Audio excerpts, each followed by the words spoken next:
Hello guys, in this video I am going to show you how to enable notifications in the Etsy application, but first I just want to mention, don't forget to subscribe to my channel, because at 10,000 subscribers I am going to show you my whole YouTube revenue statistics and growth strategy, as well as how to make money online.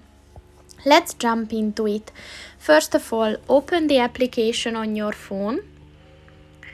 And then click on the U button at the bottom of the page. And then click on the Settings button. And then click on the Push Notifications button.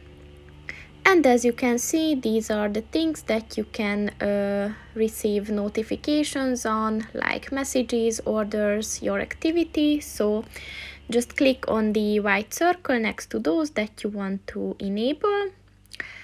And that's pretty much it for this video, guys. See you in the next one. Goodbye.